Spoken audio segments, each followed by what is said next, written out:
E aí, pessoal, tranquilo? Então, vamos dar continuidade a essa série aqui, criando um instalador OEM para o Debian.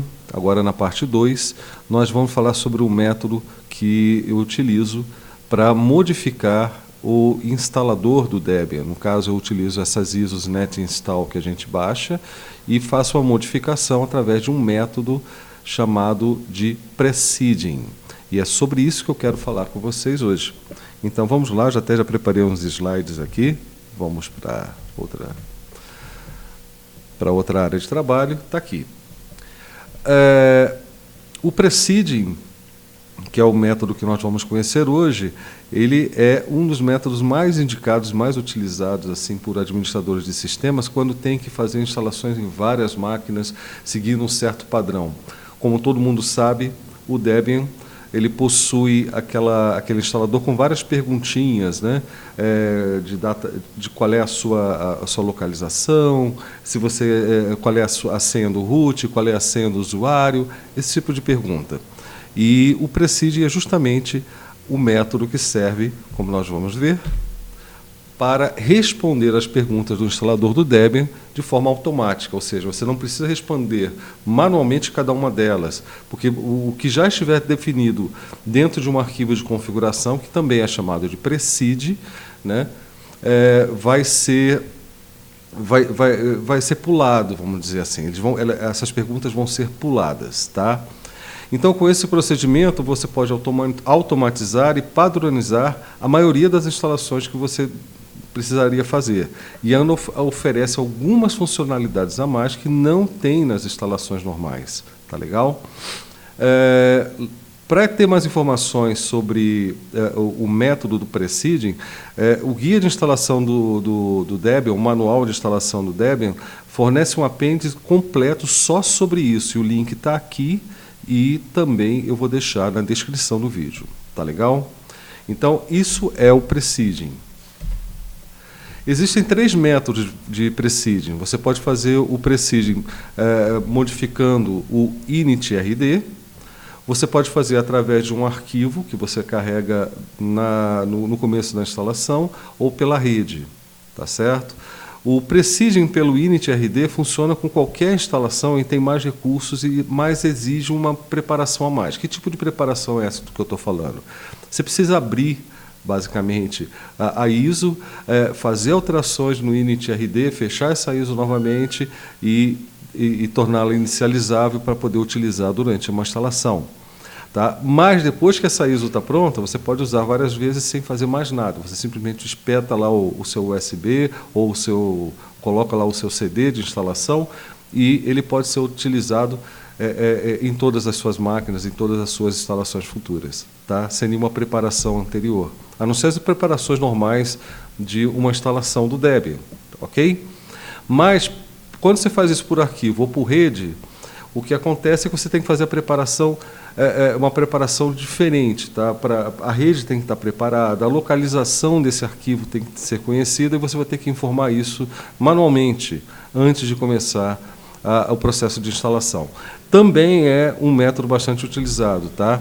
Muitos administradores preferem fazer essa instalação pela rede, já mantém, inclusive, num servidor, num determinado endereço na internet, esse precede prontinho e faz essa informação durante a inicialização, o início da instalação.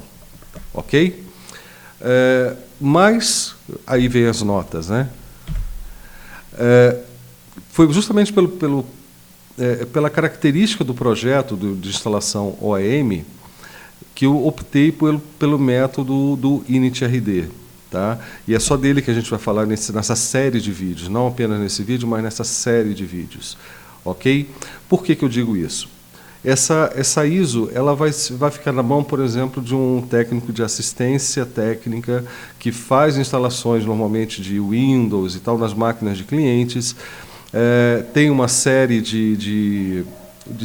tem uma diversidade de características nessas máquinas e ele precisa de um método mais simples e um método com que ele esteja mais familiarizado. Por isso, eu optei pela modificação da ISO, da modificação do initrd, né, para facilitar a vida dele. Tá? Então, é uma questão de característica de quem vai utilizar essas ISOs posteriormente. Eu mesmo, e técnicos, e assim vai. Tá? E outra coisa que é importante saber é que o initrd ele é uma estrutura da raiz do sistema de arquivos. Ele é basicamente um Linuxzinho ali, já com o sistema de arquivos prontinho e tal, né?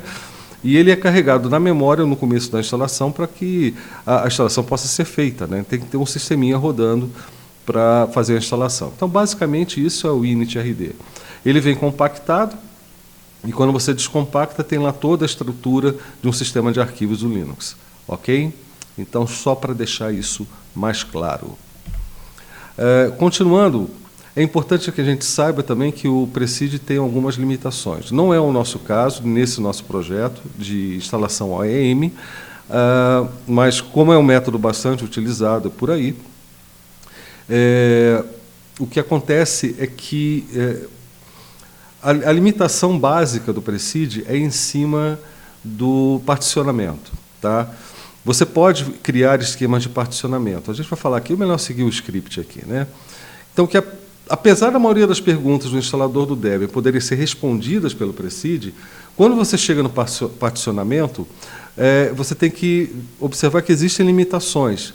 A principal delas é que você não pode utilizar partições existentes. Tá? Você tem que utilizar ou um espaço livre não particionado, não particionado, ou disponibilizar o disco inteiro para essa instalação. Mas, fora isso, o que acontece? Você tem um disco novo, um disco inteiro, que você tem todo ele à disposição. Você pode escolher o esquema de particionamento que você quiser, você pode criar esse esquema de particionamento. Tá? Então, é possível automatizar também essa etapa da instalação, porque você sabe, toda instalação tem a etapa de particionamento. Então, ainda é possível automatizar essa parte, mas o que acontece é que você vai ter que lembrar que o disco inteiro ou um espaço livre é o que você tem à disposição para fazer esse particionamento. Tá? Ele não vai utilizar partições existentes. Ok?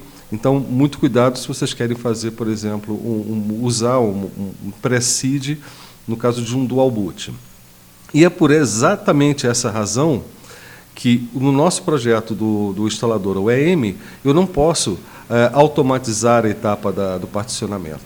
Imagina, o técnico nem sempre vai ter ali na frente dele uma máquina com o disco inteiro à disposição. Como eu falei, às vezes ele coloca lá um dual boot com um Windows, ou até, enfim, se eu pegar essa minha ISO que eu fiz para fazer as minhas próprias instalações, tu vai ver que eu tenho lá também um outro Linux instalado no meu HD e eu quero dividir o espaço. Então, é muito melhor, muito mais prático deixar o particionamento da forma que está.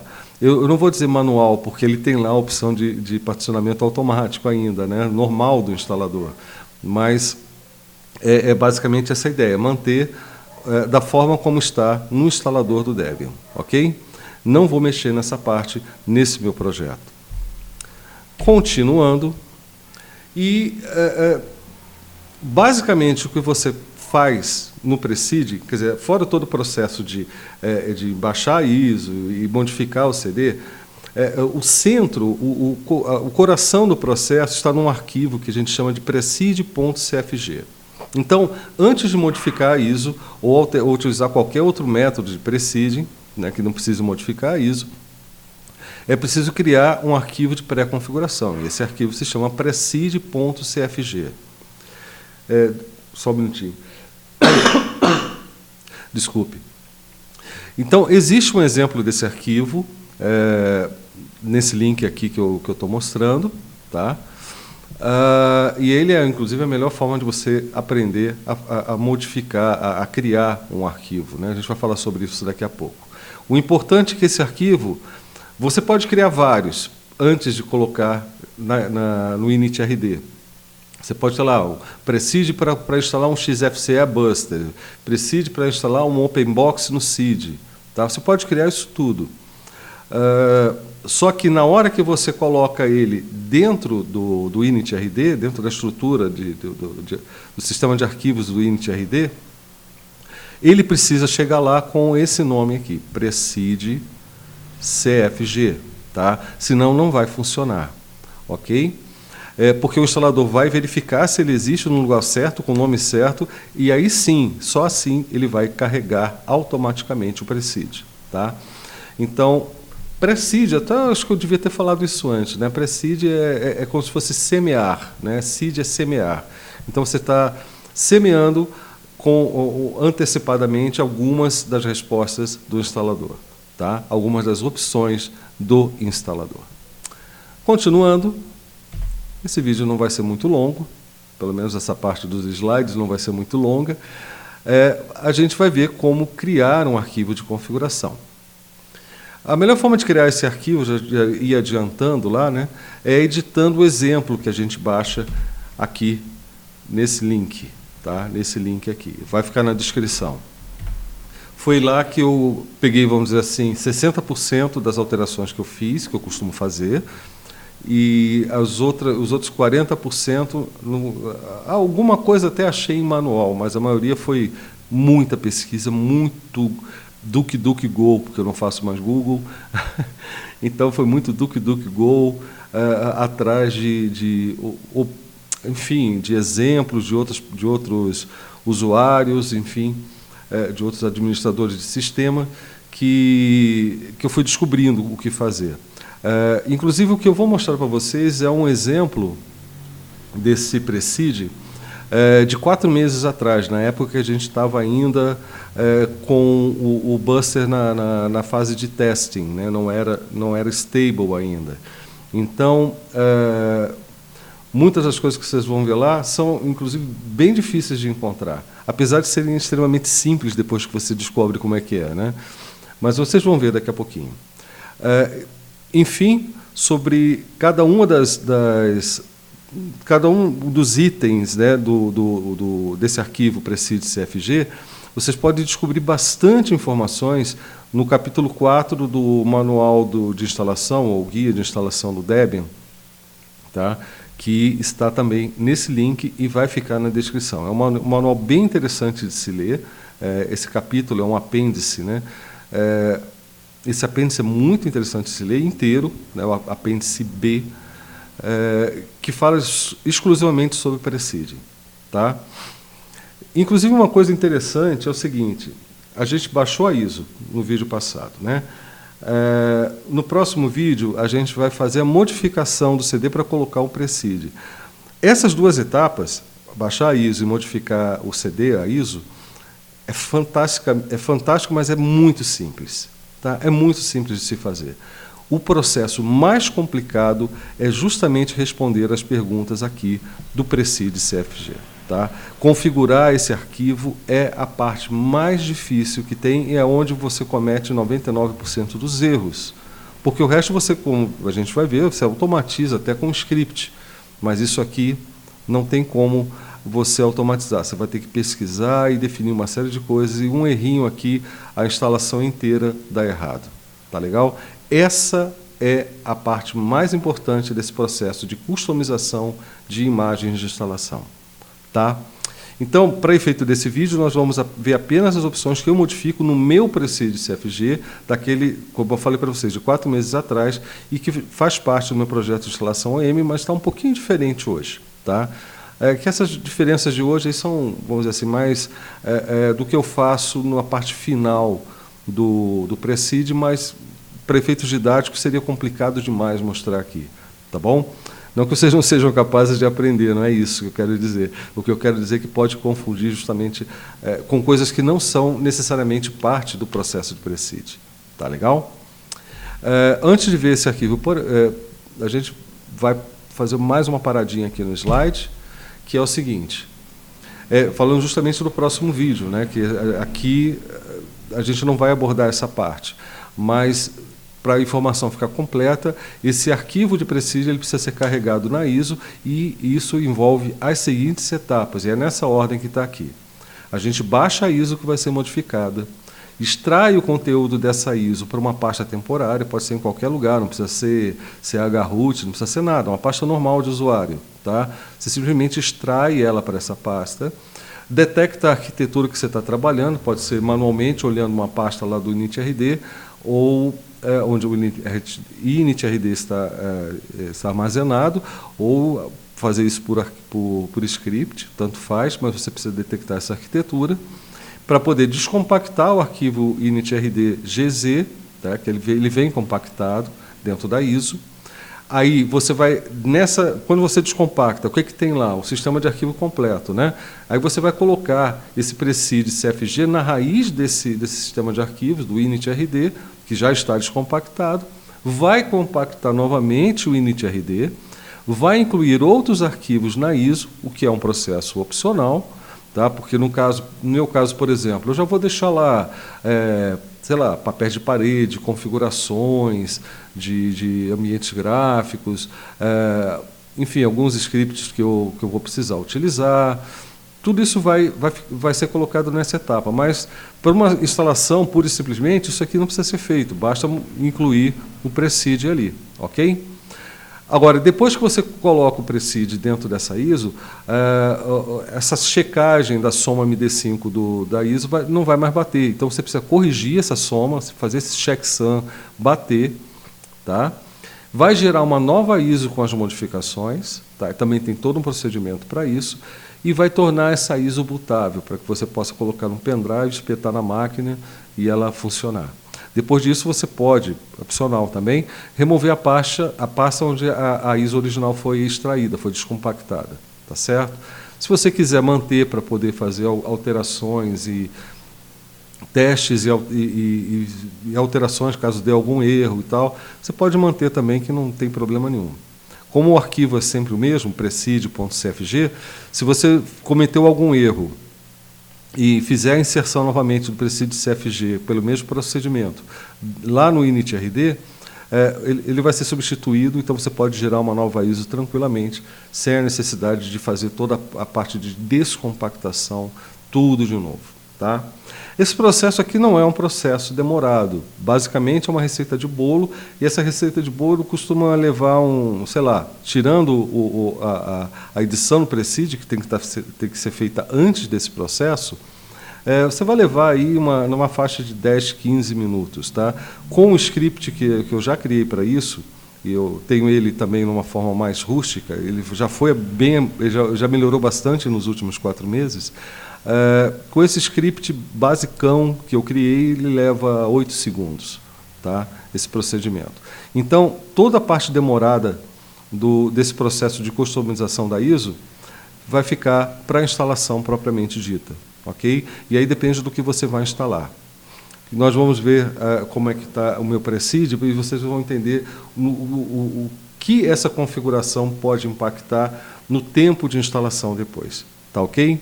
Bom, em termos de slides aqui, para falar sobre o precede, é isso. Agora o que eu quero é mostrar para vocês o meu precede. Tá? Eu acho que está na área de trabalho 3, deixa eu ver. Já deixei aqui na 3. O meu precede está aqui, ele não é muito longo, tá? Porque também não tem grandes coisas que a gente precisa fazer aqui em termos de respostas. O Debian não tem um instalador muito cheio de perguntas difíceis para você responder. Mas, como você quer padronizar as coisas, você pode, né, deixar algumas dessas perguntas pré-respondidas. Só um detalhe também que eu reparei, eu não sei se foi um erro que eu cometi, eu não achei nada a respeito, mas parece que essas configurações que a gente faz no precede, na hora da instalação, ele só afeta o instalador normal, texto, aquela opção instalar. Tá? Instalação, eu não lembro mais do texto que vem, acho que é só install. E a outra opção seria graphical install, advanced e tal. Parece que ele só afeta esse do install. Eu ainda não pesquisei. O que eu faço é modificar também a ISO e tirar as outras opções e deixar só na opção install. Tá? Mas isso aí, enfim, faz parte da finalidade que eu vou dar a essa imagem de instalação. Tá? Mas, basicamente, eu não descobri se é possível fazer esse precede valer também para o instalador gráfico. Tá? Eu não estou me referindo à live, eu estou me referindo ao instalador gráfico do NetInstall. Okay? Se alguém souber, puder me dar a dica, também eu agradeço muito, porque já facilita um pouquinho o meu trabalho.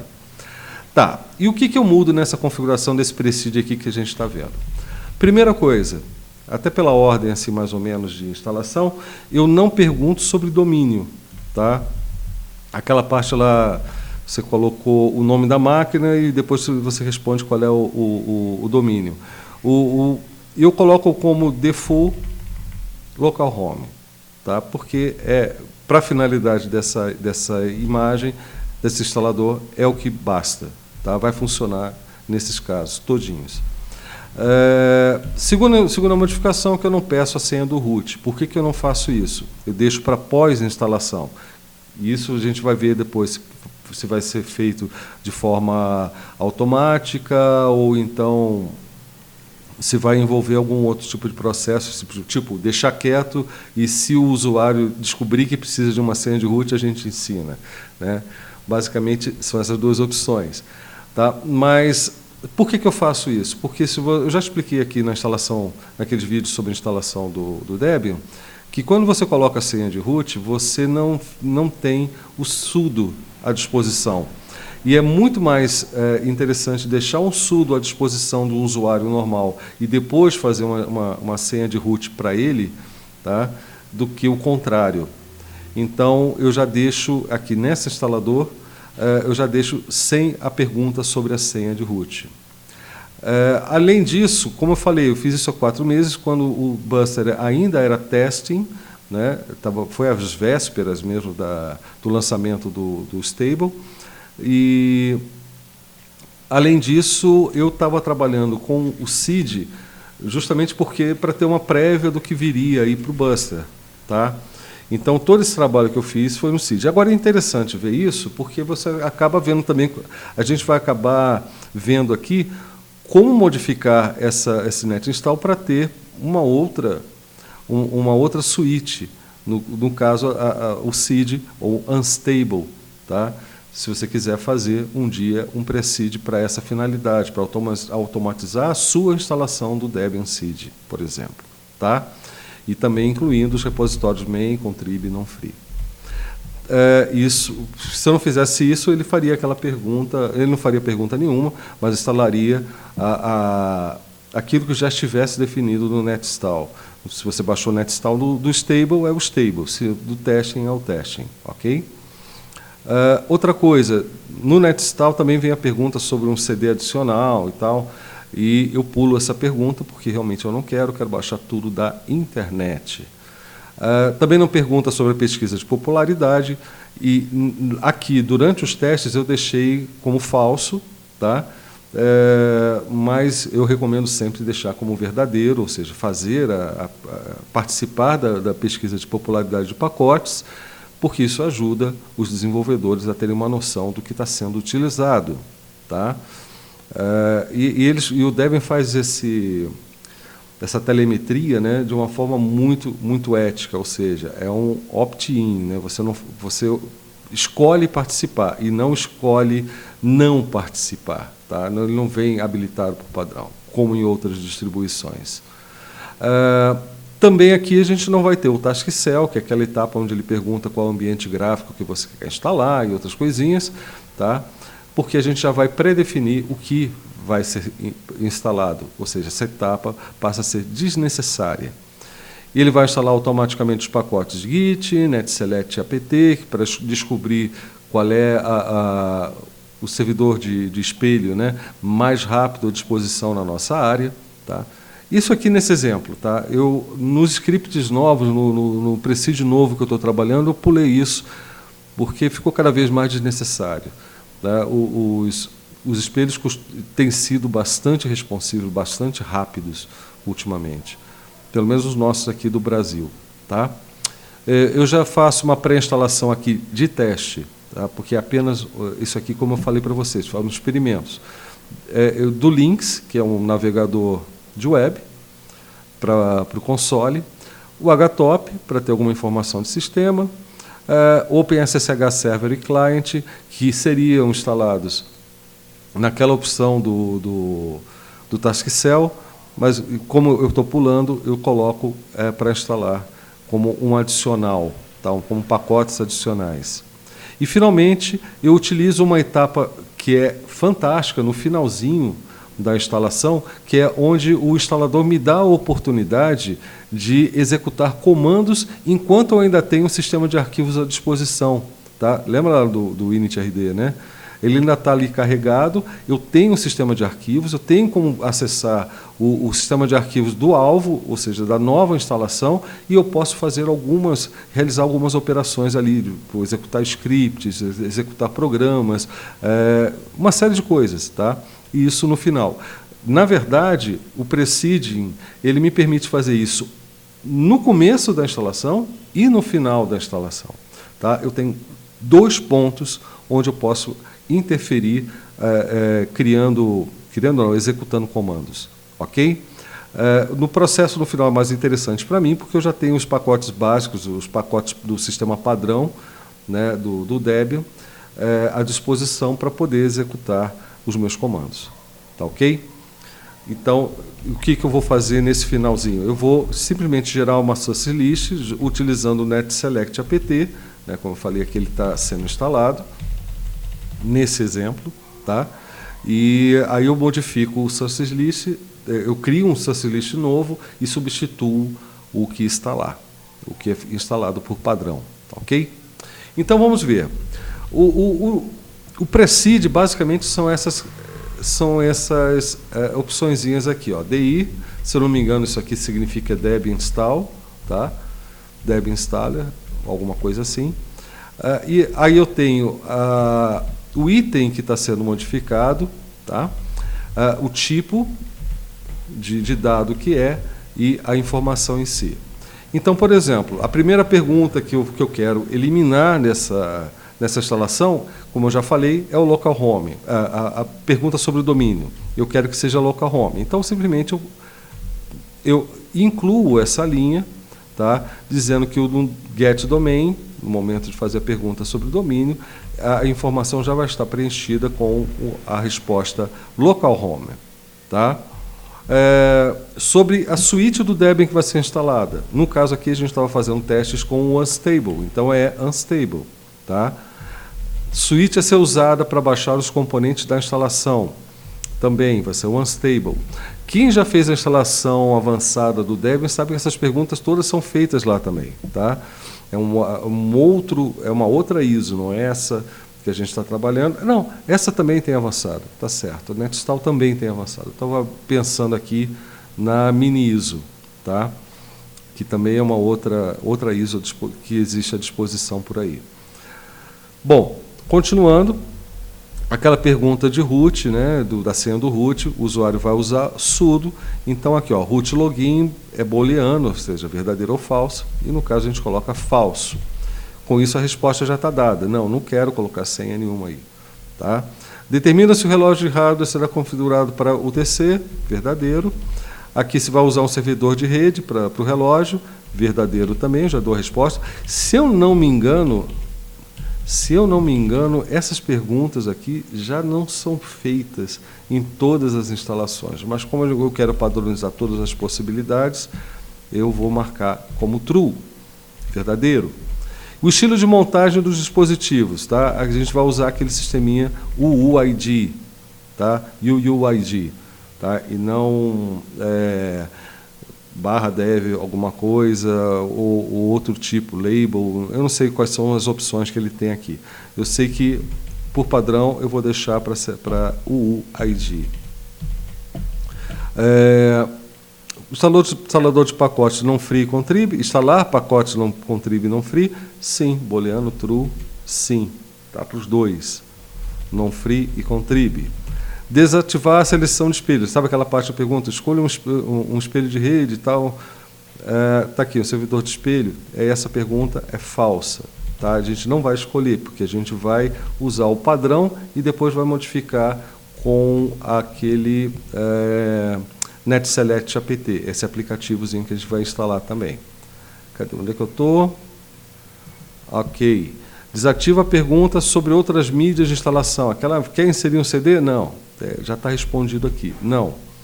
Repositórios adicionais. Isso aqui é importante. A gente está colocando o Unstable, né, nesse exemplo. Então, eu preciso colocar o unstable, o repositório, e o repositório sources dele. Tá? Por isso que ele está perguntando aqui, vai colocar o source também? True, verdadeiro. Tá? Opções do Task Cell, apenas os aplicativos padrão do sistema. Aquela última opçãozinha lá, que se você desmarcar, você fica sem nada, do tipo wget, aqueles comandos mais importantes, né, do Linux. Tá bom? Então, a gente só deixa aqui, ó, nessa opção, Task Cell, First, Multi-Select, aqui é o tipo, né, como eu falei, e aqui é a opção Standard. Esses aplicativos vêm. Você poderia colocar outras opções aqui também, nesse ponto. Mas eu prefiro trabalhar só com o Standard aqui e colocar os outros pacotes que eu quero que sejam instalados no Include, tá? Que está aqui, ó. Como eu falei, vai ser incluído na instalação. E no caso, eu estou colocando para esse exemplo Git, NetSelect apt, Linux, HTOP, OpenSSH Server e Client. Tá? Como nós falamos lá no começo. Pesquisa de popularidade. Está aqui. Popularity Contest. Popularity Contest, Participate, Boolean, True. Tá? Ou seja, aqui tá, até eu coloquei para participar. Desculpe, gente, a gripe ainda não me deixou completamente. Então, booleano true, ou seja, verdadeiro. Se você não quiser participar, é só colocar false. Tá? Isso aqui vai de cada um. No caso, eu padronizo para verdadeiro porque eu quero colaborar. E, finalmente, aquela parte do late command. Tá? É um comando só, na forma de uma string, na forma de shell script, como você escreveria no shell, tá? E com alguns detalhes, por exemplo, isso aqui é tudo uma linha só, vocês observam que está quebrado aqui, por isso que para ficar legível, mas é tudo uma linha só. E também, em termos de script, não é uma linha só, porque vocês estão vendo ponto e vírgula aqui, são várias linhas de script, tá? Mas é que eu quero dizer que tudo tem que ficar numa linha só, mesmo que sejam várias linhas separadas com ponto e vírgula. Né? Basicamente, eu dou o comando inTarget, netSelect, inTarget para poder executar o que eu quiser no target. O que é o target? É o sistema que está sendo instalado, não é o instalador. Tá ok? Então, aqui eu vou executar o netSelect apt com essas opções de usar como switch o seed e mandar ele gerar para mim um source list temporário lá em etc apt. Tá? Em seguida, eu mudo para a pasta target etc apt. Observa aqui, ó, target é o disco que está sendo instalado. No sistema de arquivos, ele identifica do initrd lá, que tá rodando, né, do instalador, ele é identificado como target. Então, a pasta de o ponto de montagem do temporário da nova instalação é target. E lá dentro de target a gente tem um sistema de arquivos normal. Então está aqui o /etc apt, tá? E é para lá que a gente está indo, com o comando cd. Aí lá dentro a gente vai fazer um grep das linhas de comentário, por isso que está aqui começando com cerquilha, e vai apagar tudo isso, tá? Desse arquivo sourcelist.tmp, que é o novo que eu estou criando, e vou criar o sourcelist. Na verdade, esse arquivo ele vai ser mandado, ou seja, essa alteração do grep vai ser salva neste arquivo sourcelist, tá? E vai remover depois o sourcelist temporário. Então, basicamente, o que eu estou mostrando aqui, toda essa parte nem importa. O que importa é que eu estou trabalhando com um target, eu estou no momento onde eu ainda tenho um sistema de arquivos à disposição, e eu estou usando um comando do instalador chamado late command. Tá? Coisas que eu não consegui fazer com esse late command. Exibir mensagens no instalador. Seria uma coisa muito útil, até para você poder monitorar em que etapa está acontecendo. Mas é possível você monitorar isso tudo, mudando de TTY, né, E, se eu não me engano, é o TTY2, eu não me lembro mais se é o 1 ou o 2, que é onde você tem acesso ao que está acontecendo durante a instalação. Tá? Você dá lá Ctrl Alt F2 ou F1, eu não me lembro, e tem lá tudo o que está acontecendo. Tá? Você pode visualizar o que acontece por trás daquela telinha azul do instalador. Então, gente, é basicamente isso. Eu espero que vocês tenham conseguido acompanhar essa ideia. A ideia desse vídeo, inclusive, ela parte de uma realidade muito, enfim, característica de documentação quando envolve Debian. Está melhorando muito, eu estou vendo muita iniciativa boa, principalmente da galera aqui do Brasil. Não sei como é que está lá fora. Eu não falo pelo Debian, como eu falei, estou falando do ponto de vista de um usuário. Tá? A documentação é muito fragmentada, é muito contraditória, páginas de wiki que discordam uma da outra, sabe? Então, para achar algumas informações é bem complicado. Como eu já passei por esse processo todo nessa coisa do preceding, eu faço isso desde 2013, tá? Quando eu trabalhei com uma outra distribuição aí, eu até comentei isso numa live aí recente, de ontem. Mas, enfim, eu comecei a trabalhar com Precision quando eu trabalhei com essa outra distribuição e com essa mesma dificuldade de encontrar informações, apesar de estar no manual, do manual ter bastante coisa, não tem tudo, não tem casos, os casos exatamente aqueles casos que você precisa, tá? Então você tem que pesquisar muita coisa. Então, para concentrar um pouco disso e tentar pelo menos dar uma luz, é que eu estou fazendo toda essa série, na verdade, da criação de um instalador OEM. Tá? O instalador OEM é uma coisa que só interessa para mim, para o meu projeto e tal, mas eu acho que toda essa parte do processo de customização de instalação, né, Precision principalmente, deve interessar para muita gente. Então, é a minha forma de contribuir com uma documentação em vídeo um pouquinho mais palatável, tá? Um pouquinho mais coesa. Tá ok? Então, gente, espero que vocês façam um bom proveito desse vídeo e até o próximo.